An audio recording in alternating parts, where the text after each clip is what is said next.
So Dave Chappelle recorded a special for Netflix. It was his last special out of the 3 they contracted him for. He got the bag and was going to make content.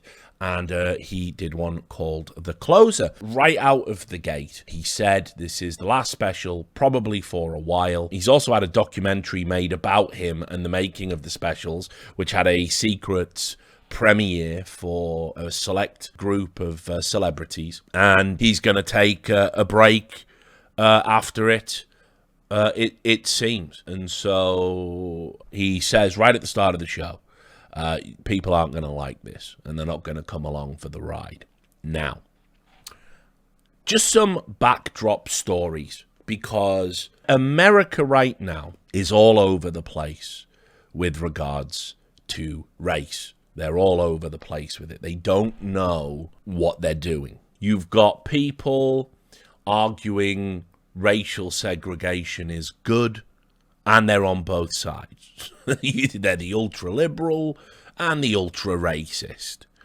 And it's not a meme, and if anyone tries to ridicule you for it, don't let them. It's not a meme to point out there is something very wrong with an academic institution having 6 separate graduation ceremonies because they want to do one for each race and one that is mixed race should people wish to attend. I don't think there's anything healthy about that, personally, but that's for another time. But America's trying to reconcile its own dark history, and this is why I'm very adamant on saying don't let Americans put their shit on you, because America has a unique, terrible history in regards to this. I'm not saying your country might not, but you're probably free and clear of it by a much longer period of time. I get the outrage about America's history because it's also fucking recent, because America is like an unbelievably young country. And, you know, the civil rights movement was still going on in the 60s. You know, it's not like everyone who was around for that time is dead, you know, and this is a point Dave Chappelle himself makes in this special. He says, you know, or I think it was the special before, actually, if you ever see an old black man that has grey in his beard, he can remember a time he wasn't allowed to use certain restrooms or public transportation. That should tell you all you need to know about, you know, why America is having these issues. But as always, in a desire to be well-meaning and to try and solve a very real issue, people are all over the place. They're swerving all over the road. And so I'll just pick out some recent stories which might not seem relevant to what I'm going to talk about, but they are relevant. For example, this strikes me as odd. 2 white TV reporters suspended for wearing afros in a 1970s themed segment. 2 white reporters were suspended after wearing afro-like wigs on air for a 1970s themed segment last month, according to the Arkansas Times. KATV local news anchor Chris May and meteorologist Barry Brandt wore the wigs during a segment announcing that a cold front was approaching Little Rock, Arkansas, bringing the city's record high summer temperatures down into the 70s. That's the joke, you see. May and Brandt engaged in a play on words, referencing the temperatures return to the 70s by wearing looks popular in the 70s, which led to them sporting afro-like wigs. And the gag prompted swift backlash from local activists. John Siebers, vice president and group manager of the station's parent company, Sinclair Broadcasting, told the Washington Post it was just bad judgment. It was a spoof on the 70s that just went wrong.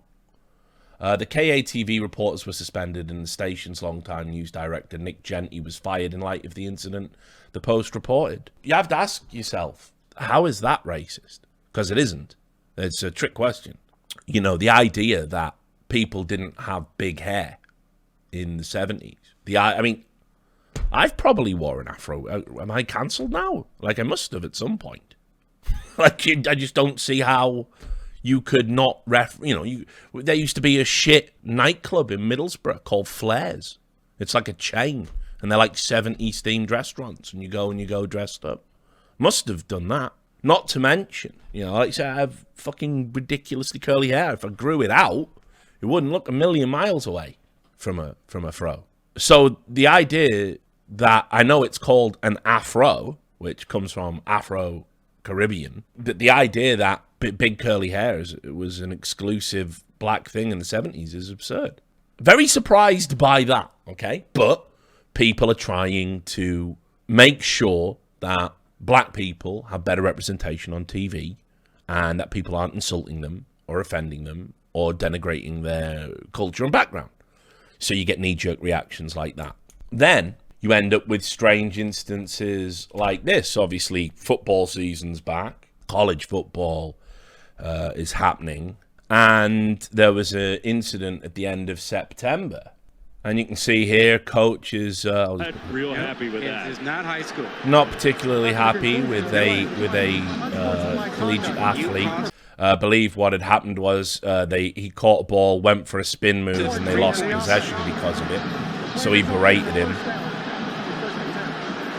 Now, I think this goes a bit too far, though. I think there's a point where you get his attention, but you know you're on national television, and let's not embarrass the young man. This was broadly interpreted as being problematic, and I'll show you why. An ESPN journalist commented on the clip and said here, "The image of a 51-year-old white man berating a young black man so publicly rubs a lot of us the wrong way, especially with all the racial injustice, bad optics. You can deliver the lesson without flexing your power and control. It did not make black parents, I know, happy." You can approach that from two ways, I guess. I mean, maybe you're of the mindset that the coach was wrong to publicly berate his player in that way, in a sustained fashion. I don't think you can make it a white and a black thing.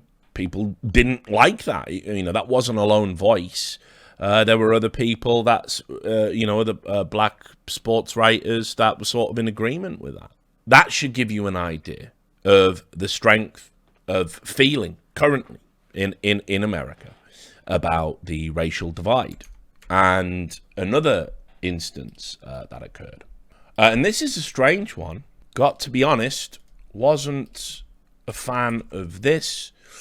This is ESPN's Sage Steele, a biracial reporter and host over at ESPN, who is sort of openly centre-right, I would say, and conservative. And she went on a podcast. And obviously on podcasts, you know the podcasts, you've seen them. People talk, and they talk in open terms, and you talk about topics.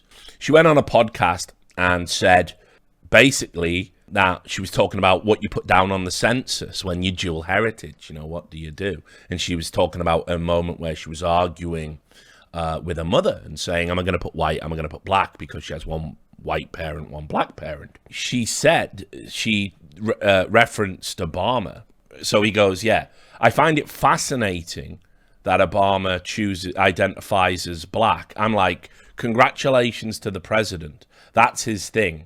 I think it's fascinating considering his black father was nowhere to be found, but his white mother and grandmother raised him. But hey, you do you. I'm going to do me. So crazy is the time. She's been suspended for that. She's been suspended. She's a black woman whose job is in jeopardy for discussing her perceptions about dual heritage. And personally, while I think those comments are a bit odd and a bit tone deaf, I'm not going to tell a black woman how to feel about the labeling. Well, you know, a dual heritage woman. I'm not wading into this. Who the fuck am I? And yet the people who've made the decision to suspend her from the network certainly felt comfortable doing it. I'm sure there were many white dudes among them. Very fucking... This is what I mean, guys. It is a fucking weird time. Those are just some incidents I want you to have in your mind while we talk about Dave Chappelle. Because the closer, you have to understand the development and the history of the content.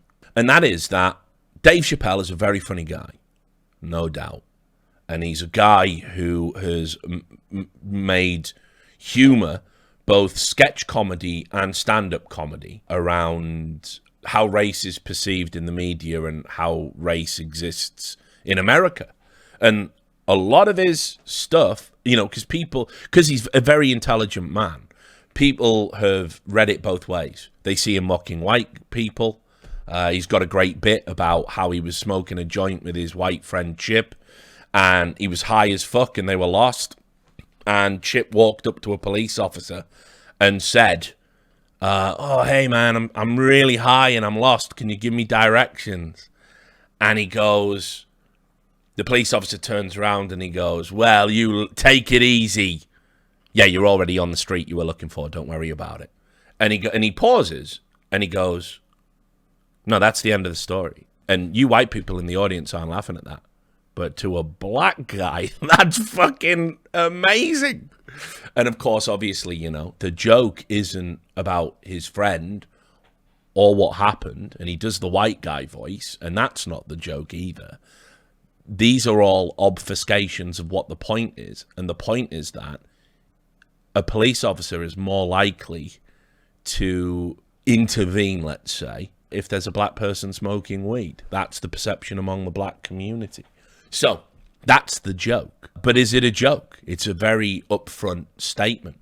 And if you followed Chappelle for as long as I have, all of his stuff, it's consistent. It's that there's a problem in America with race, and there's a big disparity between white and black in America, and it's not being addressed politically. Even when Obama was in power, it didn't change shit. So he was already feeling that way, and he's getting ready to make some specials. He did a little stand-up tour before he took the fucking 150 million or whatever the fuck it was from Netflix for 3 specials, which, by the way, should tell you how good at what he does is. And then George Floyd was killed. And the killing of George Floyd is absolutely deeply affected Dave Chappelle, in my opinion.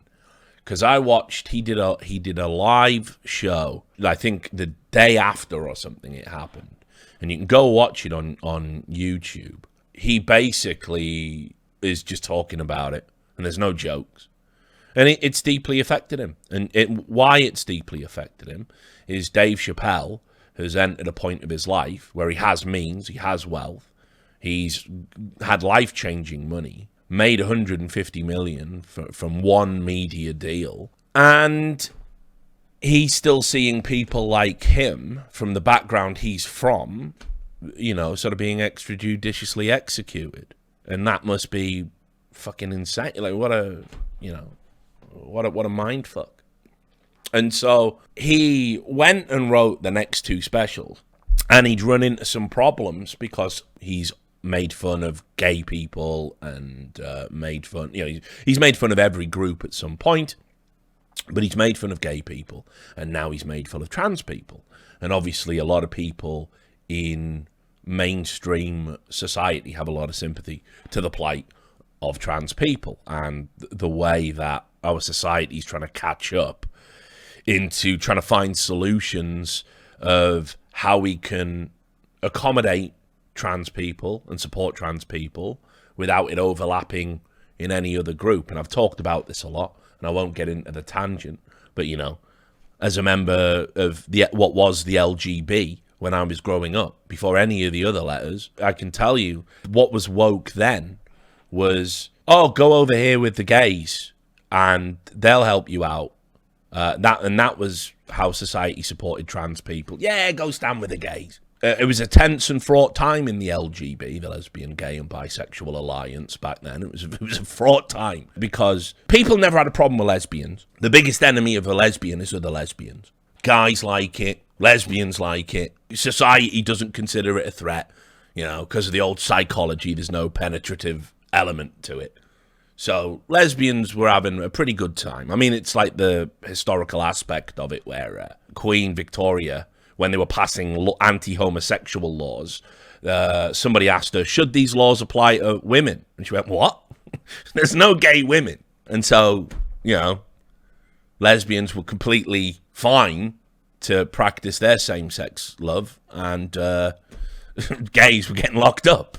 So, Obviously, homosexual men were disproportionately affected by AIDS, which led to a very deep and unpleasant stigma. There was obviously a big wave as I was growing up. You know, I knew many gay guys that got beat up just for being gay, you know, being with their boyfriend or whatever. That was like one of the reasons why I sort of was very open about joining the LGB, although I, you know, cloaked. I didn't tell anyone I was actually bisexual. But, and I'll explain why in a second. You know, I used to go drinking with all the gay dudes because, you know, there were some big, burly gay guys I knew that could look after themselves, but there was also some guys that couldn't fight at all, and they used to get picked on and bullied. Now I used to go out drinking with them. If anyone said anything to them, I'd fucking knock them out. I had a very simple view about that. But the bisexuals, we were the truly despised when I was growing up because, again, the throwback to AIDS was like still hanging over us throughout sort of the 90s and the noughties.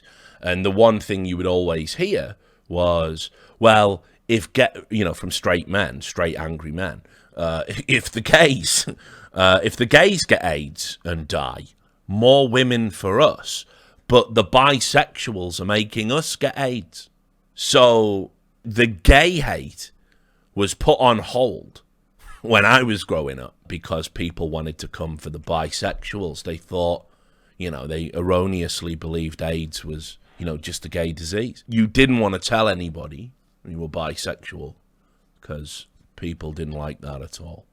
So we all had our own problems, but the one thing that we all had in common, lesbian, gays, and bisexual people, was we knew what it was to be the other, but we also knew that ultimately we had a relative degree of control about whether or not people saw.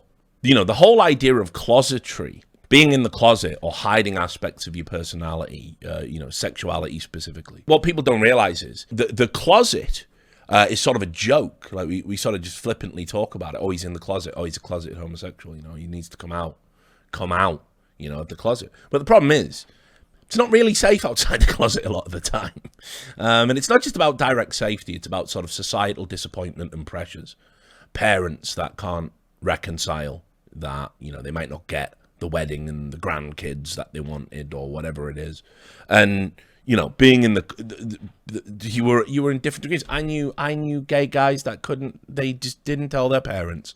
I knew gay guys that were in relationships with women who were sympathetic to their plight, usually a lesbian friend, and they would literally go and meet the parents and fucking play Green Card, you know, that film with Jared Depardieu. They would literally have a fake relationship. Can you imagine having to do that for your own family? Now, things have changed a lot, and that's good. But the first betrayal of the support of sort of trans rights was this idea that, the gays can help you. Because we can't. Not always. We can give you some sort of general advice about what it's like to be disliked and how society generally tends to pick on anyone that's different. But I can't tell you about your experience. Also, you're at a disadvantage. People only know I'm bisexual because I just told people. Because I hit a point in my life where I didn't give a fuck. But I did for a long time. Trans people often don't have that advantage. In fact, a big part of the trans journey is getting to a point where they have that advantage. When we started just filing everyone into the other category, it wasn't good. It didn't help anyone. There needed to be specific resources set up for trans people. And instead, they just got sent to us. And we were like, well, cool, hang out, but a gay guy and a trans person might not have a lot in common. They might not understand each other's different problems and issues. And I think that was one of the first problems that we had. And it's why we're lagging in solving some of these problems now. Anyway, here we are today. And obviously, trans people, it's more of a mainstream identity now. And listen, I'm not going to portray myself as some sort of enlightened dude. You know, I'm ashamed. I've made some fucking horrible jokes in the past. I've been part of the sneering and snickering group because I'm proud of self-growth. 20-year-old me wasn't a very nice person, frankly. But we're at a point now where we can see, we need to start solving some issues. And the biggest boon that can sort of go the way of a trans person is the sort of acceptance of, their identity. And it's why I've never waded into that. That's why you'll never find a video of me like, haha, yeah, Ben Shapiro's right about the pronouns. It doesn't exist, because all the science, all the psychological papers suggest that one of the biggest sort of burdens and one of the biggest contributors to trans people experiencing higher instances of depression and suicidal ideation is because they don't feel accepted, and people aren't willing to accept them, and they fight them over it actively. And the worst thing about transphobia is it is done under the guise of benevolence. That's why it's a really insidious form of bigotry, because racism is pure hatred, and you make it known. White supremacy is pure hatred, and you make it known. Anti-Semitism is pure hatred, and you make it known. Transphobia, you go, oh, they're mentally ill, we've got to help them. And the only way I can help them is by snapping them back to reality with my baseness. That will truly help. That's why transphobia is this really pernicious form of societal hatred, because they pretend to care, but they don't. They're like every other weak person in the world. They just want to fucking hate people because they're different. And they do that because they're insecure in their own existence. It is the human condition. Back to Dave Chappelle. Dave Chappelle made a number of jokes about transgender people in a previous special. One, I can't repeat the jokes, but one that reinforced the idea, the fallacious idea, that trans people are trying to trick men, which is a real dangerous myth to spread. While I know statistically, this idea that there's like an epidemic of trans murder, look, the statistics don't show that, and you're not going to get me on board for that. What you are going to get me on board for is why are those murders happening at all? And when you look into it, very often it revolves around some guy having a real negative reaction and thinking, oh God, no, now I'm gay, or I'm tainted somehow, and lashing out violently. And what I need people who maybe can't empathize to understand, for a trans person, there will always be a moment where you're expected to tell a prospective partner you're trans. Always. And it's, when do you do it? Do you do it at the start? Potentially miss out on a relationship? Do you do it on the second date? Do you do it on the third date? When do you do it? How long? You've got to do it before physical acts occur. So when? And what happens when you do? Imagine having to think, there you are, a trans person, you're on a date, everything's going really, really well, and you're having to think about when you tell this other person about this huge thing, about who you are, and knowing a second that potentially this person you have a great rapport with is going to find you repulsive and is going to hate you and is going to lash out aggressively. Man, carrying that weight is a psychological burden that you can't process. I'm generally an empathetic dude, by and large, but I've never liked bullies, and I've never liked this fucking attitude that people don't get to live their lives. That's the biggest bullshit of all, that we've created a bunch of systems that make it so in our one shot at existence, we don't get to be truly who we are. And what's good about things that are happening now is we're deconstructing those systems. That benefits everybody. We get to be who we are meant to be. All of this other stuff, it's all got its roots in fucking religion and fucking dumb politics, and it's nonsense. Honestly, who cares? How can you care? It's madness to care. It's madness. So he got backlash from it. He got a lot of backlash from it. And because the backlash came at the same time as the George Floyd killing, I believe how Dave Chappelle passed all of this, and he says this explicitly in the closer. He says, the LGBTQ community have tried to cancel me, and they've tried to cancel DaBaby. And I'm here, who said some pretty outrageous shit live on stage, and I'm here to negotiate his release because y'all are cancelling him for the wrong thing. And you have to remember, DaBaby shot and killed a black man in a Walmart in broad daylight, and not only got away with it, but also has been allowed to have a career. And so he asks the question, why is a black man's life worth less than a gay person's feelings? And, you know, if you look at it through the lens of, you know, where people are placed in society, and he's thinking about it in this digital age where cancellation is a thing, and he's already, remember, sensitive to cancellation, because Dave Chappelle was cancelled before it was called being cancelled.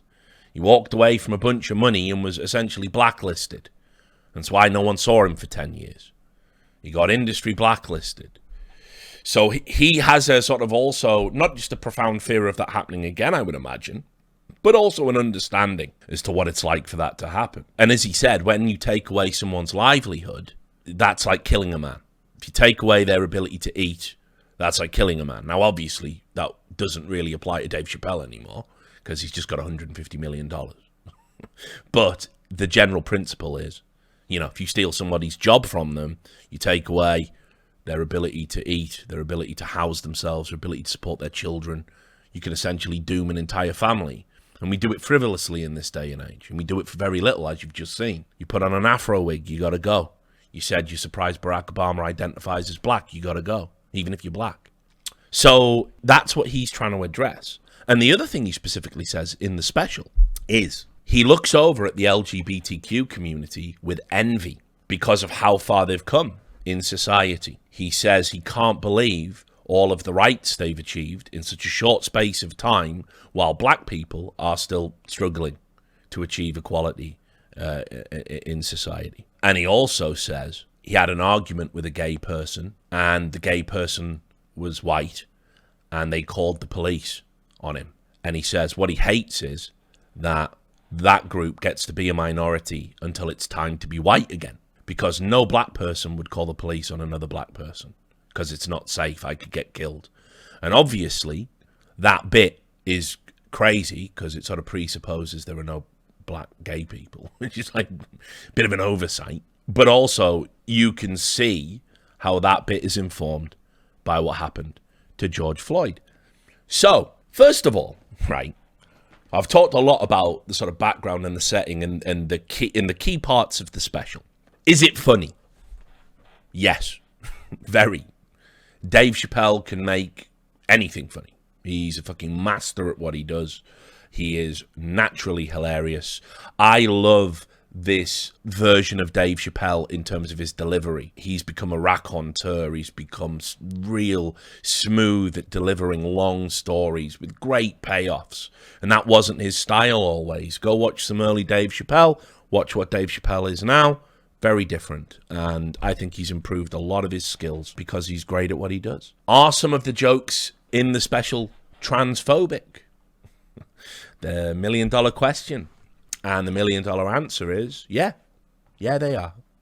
Homophobic too, in some areas. And so now we arrive at the point, which is the more broader point about why this special has created such a furor, and I'll show you some of this furor in a minute for shits and giggles. The way we assess comedy now has completely changed. How it used to be, okay, with comedy, it used to be someone in a room gets up on stage and says a bunch of shit, and the comedian has one job, and that is to be funny. The best comedians are funny and make you think, but that is a tiny, tiny percentage of them. And so how it used to be back in the day, you would buy the ticket and take the ride. You buy the ticket, you watch the guy in the room, you've opted into the experience. You know when you go into the room, comedians might say things you don't like. Comedians might pick you out of the crowd and fucking make fun of where you're from. You know that, but you've opted in. It would be like going on a fucking ghost train and then coming out and saying, man, those jump scares were a bit much. It is an opted-in experience. You're in the room, the comedian, all he has to do to deliver is be funny. How they arrived there, whatever, right? Then you used to buy the records, right? The old vinyls, comedy vinyls, huge business. And, I think like, Red Fox, people like that, comedy records. Made a fortune. And then it became tapes. Then it became CDs. And again, this is an opt-in experience. I know the comedian's work. I like the comedian. Generally, there was a lot of word of mouth. I mean, shit, I remember exchanging cassettes of comedy fucking specials. Some of it taped off TV. Some of it taped off the radio. Some of it fucking just copied because copying cassettes was the shit. And we used to give them out in school. And, we knew we were going to hear some crazy shit. Before you were downloading fucking Andrew Dice Clay on LimeWire, that's how it used to get done. And so, again, it's an opt-in experience. I mean, there was a little bit in America with typical parental advisory stickers, all of that bullshit, but generally you knew you were going to hear some shit. And then, we started getting into the online digital age, the internet. People started discovering old comics. People started discovering new comics. People started sharing comedic files, People started making websites dedicated to comedians. Discovery was a new thing. Then along comes YouTube. And now we can upload clips. And people started recording bits and skits. And there was a whole new wave of comedy that came off the back of it. And the problem is, now we take a joke and then we put it on the internet. And you're not in the room. And you haven't bought the CD. You haven't subscribed to the website. You're just a bystander. And it's like, it's drive-by humor. Like, brap! And if you don't opt into the experience, then you're going to look at the joke at face value. The first thing to understand is because the comedian's job is solely to be funny, what a comedian says on stage is a lie. Often. It has to be for the jokes to work. Can have a little bit of truth in it sometimes. Again, I would argue the best 1% do that. But they're generally lies. They're lies to make you laugh. And so when you take them out of the room, what do they mean? They don't tell us anything about the comedian. It's not a manifesto. They're not a politician. The joke should never leave the room. The joke should stay in the room. That's where the context matters. And that's the only place it matters. Now we put it on the internet. Now we put it on Twitter. As Dave Chappelle rightly points out, isn't a fucking real place. And we get outraged by it. People who haven't opted in, didn't want to see the jokes, won't watch the special. They see that one line and they go, wow, Dave Chappelle's transphobic. No, the joke might be transphobic.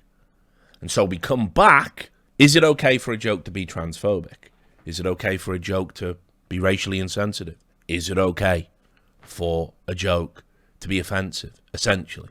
The answer has to be yes. You can't shut off comedy. Now, you might not like it. You might argue some comedy goes too far. But linguistically, it's important that we contextually wall off comedy. Because the comedian has one job, and that is to make you laugh. Or to make you think, if they're good. And everyone that's laughing at it, or not laughing at it, but everyone that's there has opted in. And all the people who know it's comedy have opted in. And when it bleeds out of that, we should just go, well, it was comedy, or it was an attempt at comedy. You can say you didn't like it. You can say it's not a particularly funny joke. You can say it's not a good bit. But to want to ban it, we've got a real problem with comedy as an art form, universally right now. And that is that there are so many types of comedy we are now saying can't be done, shouldn't be done, you shouldn't even explore the possibility that, unfortunately, we're harming the medium. And we're going to lose out on some real, potentially societally transformative art because people are too afraid to even attempt it. And that's not good. It's not good when Jerry Seinfeld is saying he won't perform colleges anymore. It's not good when Chris Rock says he won't perform colleges anymore. It's not good when comedians don't just get heckled off stage because they're not funny. They get pulled off stage because they are funny, but they're the wrong kind of funny. And this is where we're at the moment. I didn't like a lot of the closers, which I was quite surprised by. The last 16 minutes particularly were very difficult to listen to. But that's more of a personal thing, I think. But it's a real heavy subject matter.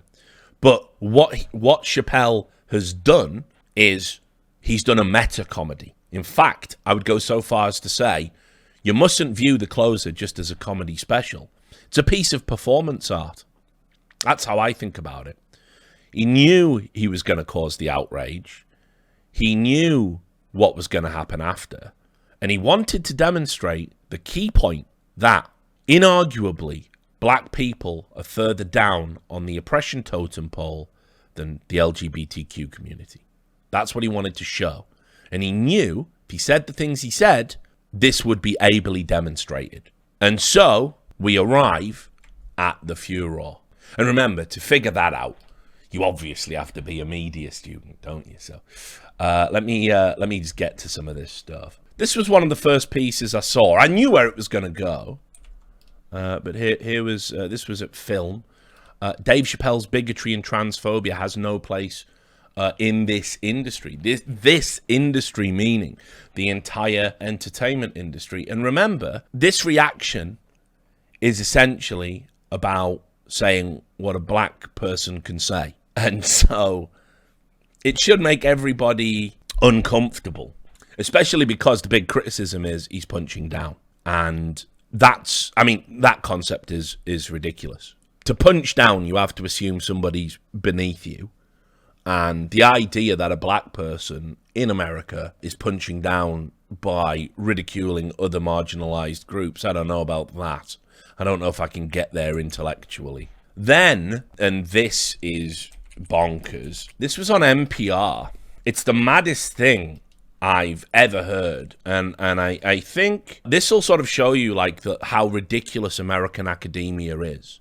So in an article headlined, "For Dave Chappelle, Punchlines are Dares, his new special, The Closer, goes too far," which sounds like it might be a fairly modest write-up and just say, I didn't like some of the jokes, didn't like some of the headlines, some were good. But too often, this is what it says, too often in The Closer, it just sounds like Chappelle is using white privilege to excuse his own homophobia and transphobia.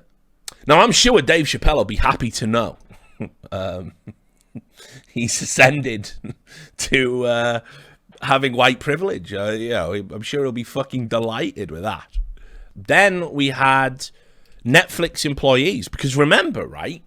Netflix is woke as fuck. And now they are housing a piece of art that is called transphobic in the realm of public opinion. This was a headline. Apparently Netflix employees are quitting. They're leaving the company over Dave Chappelle's latest special.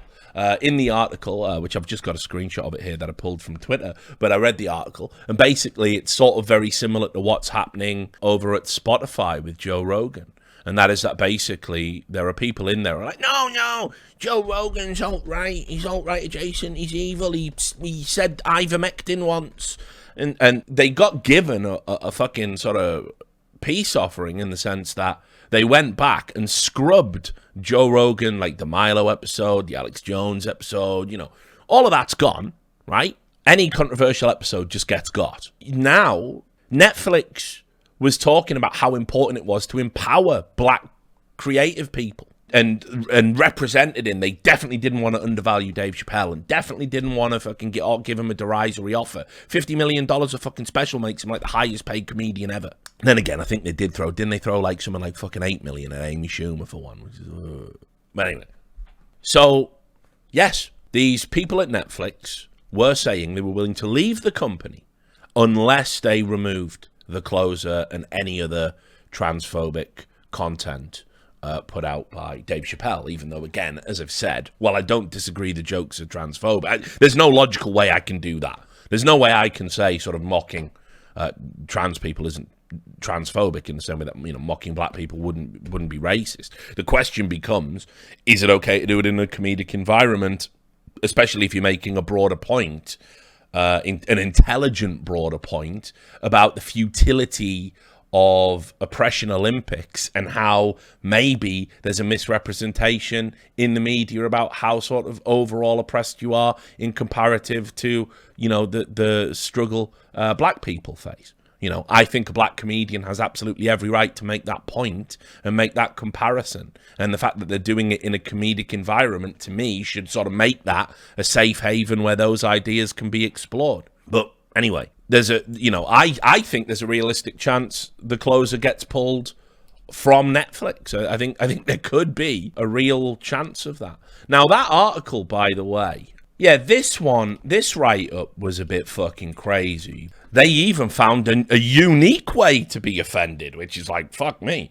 They said, Dave Chappelle was previously criticised for making transphobic and anti-LGBTQ comments on his Netflix specials. In his newest release, the comedian makes explicit jokes about trans women and other defences for previous derogatory remarks and statements made by other prominent figures, such as J.K. Rowling, which we already covered in our earlier report. Gender is a fact, according to Chappelle, who stated that every human being on Earth had to pass through the legs of a woman, negating C-sections, which statistically make up about a third of all birth in the United States alone. Now, that's a particular fucking... You're dialed in to find a grudge everywhere to even pick up on that. Won't somebody think of the women who've had C-sections? That's a fucking new one. Fair enough. Then, just to show you how ridiculous it gets and how The Closer has been a successful piece of performance art. Right. There's a show called Dear White People on Netflix. You might have heard about it. It's a series that's adapted from a movie. By the way, the movie is actually good and not woke garbage.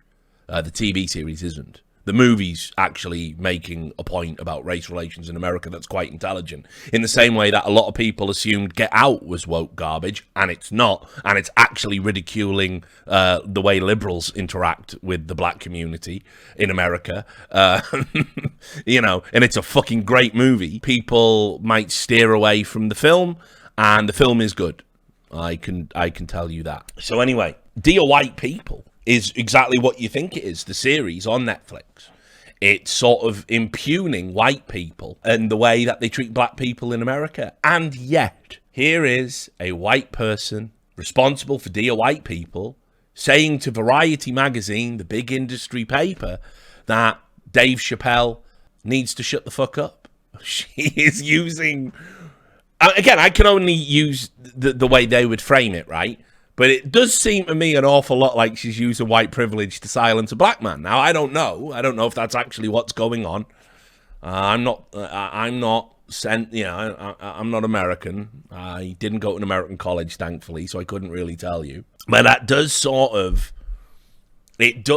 person who creates a show about the ways white privilege is used against black people, using white privilege against a black person, I don't know. It's so fucking, we're so in. Like, this is exactly what Dave Chappelle wanted, you know, because look at the absurdity of this. And as I said, the stuff that's happened outside of the special, I think, is even funnier than the special itself in many ways. I never loved Dave's trans material before, but this time it felt different. This is the first time I felt, oh, people are laughing at this joke and they're agreeing it's absurd to call me a woman. The fact is, that's the exact rhetoric and language that is used against us. He talks about our feelings being hurt. My feelings are fine, but being thrown against a wall hurts, or worrying at night if I can get home safe. It's ironic that somebody who famously walked away from a TV show because he felt the messages of the joke got lost doesn't see what the messages of these jokes do to people. Moore said she's not interested in cancelling Chappelle or getting Netflix to pull his specials. What I really want is companies to hire trans people to work there who can say, hey, are we sure about this? The implication being there, of course, if they did, then we wouldn't have a Dave Chappelle special, but whatever. Suppose that's one way to make it look like you're not cancelling him. The fact of the matter is, there are very rarely trans people in those rooms, and yet we are so often the subject of the derision. We're very rarely in any decision-making positions. Moore says she won't be pitching anything else to Netflix for the time being. I don't know what it will take for me to feel comfortable in changing that. I know that it will take some action.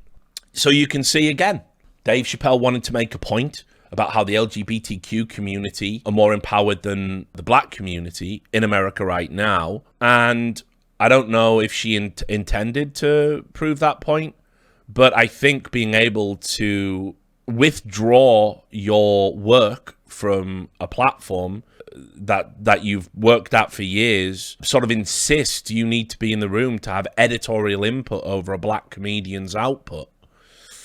I think these are signs of privilege, sizable privilege.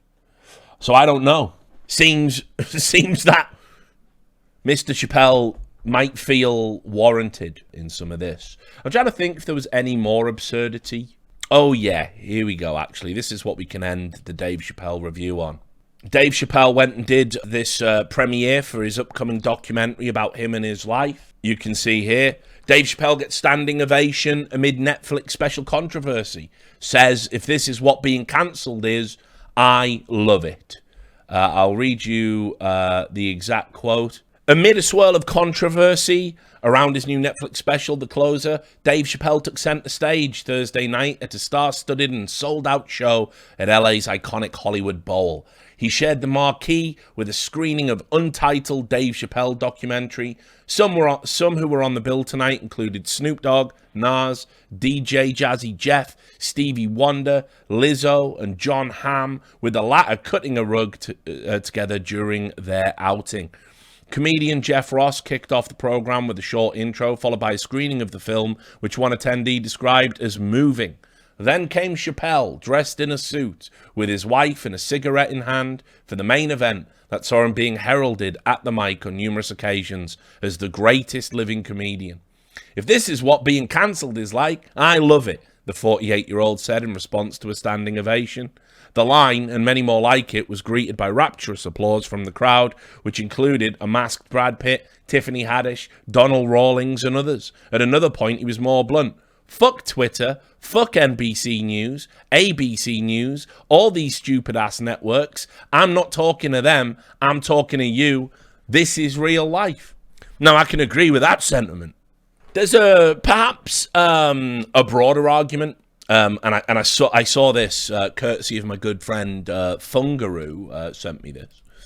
You can see someone put out, because the last line of the special was, all I ask of your community, with all humility, will you please stop punching down on my people? And then they said his people, and they obviously show him here, like, Elon Musk and stuff like that. Because obviously, you see, now they're gonna 1% him. And I suppose, look, you can have a broad debate and ask about, I believe, and I've said this for the long time, the true division in society for me will always be wealth. It's always where you are in the socioeconomic standing of things. It's all about your money.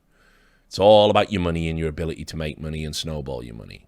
The machine that keeps that system in place doesn't care about any of the stuff that we do. And we're fed this stuff to keep us arguing with each other, because if we keep doing that, we're not really thinking about dismantling the machine. I believe that's all very true. I never moved away from that aspect of my old socialist lefty roots. But the idea that you're just going to erase a black person's success and say, they've suddenly ascended into the 1% and white privilege, that ain't going to chime with me at all. Never. So yeah, The Closer was a weird one. And like I say, I feel sorry for people that are, feeling upset by that or hurt by that, maybe let down by Dave Chappelle by that. He ends on the story about how he was friends with a trans activist who was an aspiring stand-up comedian, and he made her open her shows a few times. And when he was getting dragged on Twitter for being transphobic, she came out and defended him, and then they dragged her for defending him and said, you're no longer one of us. And 4 days after that, she killed herself. I kind of think, and that was, in the papers and everything at the time, I think there was a vitriol and a nastiness to some of these jokes, because I think he's genuinely angry about that. I can't make any broad assessments about his personality. I don't know the man.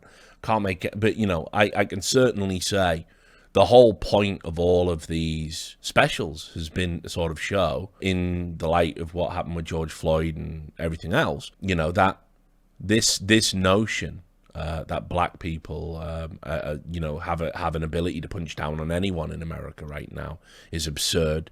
And I certainly think he cannot stand this mob mentality for saying things he believes are an absolute truth, you know, like gender determinism or whatever. So it's an interesting special. It's not his best. It's not even his best work. There's an outrageous joke in it. There's an outrageous joke in it, to which the punchline is space Jews. But it's, as a piece of work, it's a real head scratcher. And I would recommend watching it to anybody, especially if you like Dave Chappelle. But I also think go in being prepared to understand this is a different Chappelle. This is him leaving it all out there. You know, like you say, there are some dark bits to this, and there's some nasty bits to this. And I think his experiences have shaped that comedy and shaped the targets of the comedy, perhaps in an unfair way.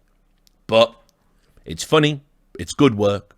It's informed, it's thought-provoking, and it's created discourse that potentially proves the point. So it gets a thumbs up from me in the performance art stakes as well. So, yes, enjoy it. Have all of that in your mind. If you haven't watched it, maybe give it another rewatch with all of that in your mind.